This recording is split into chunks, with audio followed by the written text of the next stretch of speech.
అనుదినమన్న శ్రోతలకు మన ప్రభువును రక్షకుడై ఉన్న యేసుక్రీస్తు యొక్క సరిసాటి లేని మహా గొప్ప పరిశుద్ధమైన నామమునందు శుభములు. నేడు 2024 సంవత్సరము జూలై మాసము 4వ తారీఖు గురువారం నాటి ధ్యానాంశము తలగా నియమించును. ద్వితీయ దశకాండము 28వ అధ్యాయము 14వ వచనమందు యెహోవా నిన్ను తలగా నియమించును గాని తోకగా నియమింపడు. నీవు పైవాడవుగా ఉందువు గాని క్రిందివాడవుగా ఉండవు. ఈ లోకమునందు జీవించుచున్న ప్రతి ఒక్కరూ గొప్ప ఔన్నత్యము పొందుటకే కోరుకొనుచున్నారు. చదువుల యందైనను సరే, ధనము యందైనను సరే, అంతస్తుల యందైనను సరే హెచ్చింపబట్టుకే వారు కోరుకొనుచున్నారు. తగ్గించుకొంటకు మనుషుని యొక్క హృదయము ఎన్నడూను సమ్మతించుటలేదు. ప్రభువు నిన్ను తలగా నియమించును గాని తోకగా నియమింపడు అని చెప్పుచున్నాడు. తల అని ఇందులో సూచింపబడి ఉండుటకు గల అర్థము ఏమిటి? పక్షైను సరే, మృగమైను సరే, వాటికి తలయే ప్రధానమైన అవయవము.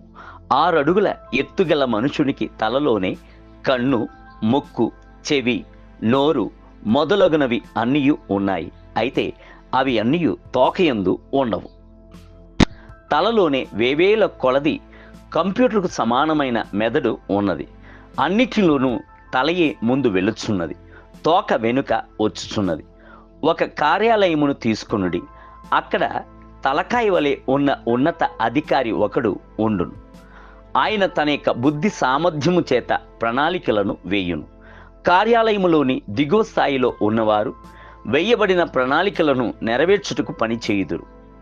అట్టి ప్రణాళికలను ఇంకొను దిగువ స్థాయిలో ఉన్నవారు తమ శారీరక శ్రమను అందించెదరు. నిన్ను తలగా నియమించును గాని తోకగా నియమింపడు అని ప్రభు చెప్పుటకు గల అర్థము ఏమిటి? మిమ్ములను దిగువ స్థాయి పనివారిగా ఉంచక ప్రణాళికలను వేసేటువంటి ఉన్నత స్థాయినందు గల జ్ఞానులుగా హెచ్చించును అనుటే దాని అర్థము. నీవు ఇతరులను వెంబడించుచున్న తోకగా ఉండవు. ఇతరులు వెంబడించేటువంటి స్థాయికి నీవు బుద్ధిగల తలగా ఉందువు. ఫరోకు భయపడి ఐగుప్తును విడిచి పారిపోయిన మోషేను ప్రభు తోకగా నియమించలేదు. ఇజ్రాయేలీల అందరినీ త్రోవ నడిపించేటువంటి గొప్ప తలగా చేసెను. దానికి కావలసిన అభిషేకమును అనుగ్రహించెను. దానికి కావలసిన శక్తిని, బలమును అనుగ్రహించెను. అదే విధముగా దానియేలు యొక్క జీవితమును చదివి చూడుడి. బబులోను యొక్క చెరలోనికి వెళ్ళిన దానియేలు అక్కడ తోకగా నియమింపబడలేదు. బబులోను దేశంలో ఉన్న జ్ఞానుల అందరికంటను అత్యధికమైన జ్ఞానమును ప్రభు దానియేలునకు అనుగ్రహించెను. పలు చక్రవర్తులు వచ్చారు, వెళ్ళారు. అయితే దానియేలు యొక్క తల హెచ్చింపబడి ఉండేను. దావీదు యొక్క జీవితమును చదివి చూడుడి.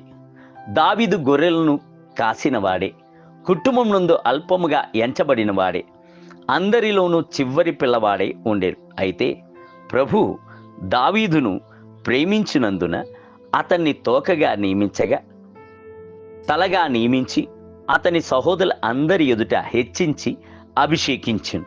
శత్రుల ఎదుట ఆయనకు ఒక బంతిని సిద్ధపరిచి కొత్త తైలముతో అభిషేకించును. దావీదు క్రిందివాడిగా ఉండక పైవాడిగా ఉండేను. దేవుని బిడ్డలారా, మీ యొక్క దీనస్థితి యందు మిమ్మలను తలంచి దృష్టించిన ప్రభువును స్తుతించెదరా? ఆయనే సకల ఆశీర్వాదములకు మూల కారకుడును, మీకు సహాయము చేయు కొండయై ఉన్నాడు. నేటి ధ్యానమునకై నిన్ను గొప్ప జనముగా చేసి నిన్ను ఆశీర్వదించి నీ నామమును గొప్ప చేయుదును, నీవు ఆశీర్వాదముగా ఉందువు. ఆదికాండము 12వ అధ్యాయము 2వ వచనం. నేటి వేద పఠనము ఉదయం యోబు గ్రంథము 28 మరియు 29 అధ్యాయములు, సాయంత్రము అపోస్తల కార్యము 13వ అధ్యాయం 1 మొదలుకొని 25 వచనములు. ప్రభు మిమ్ములను దీవించునుగాక. ఆమేన్, ఆమేన్.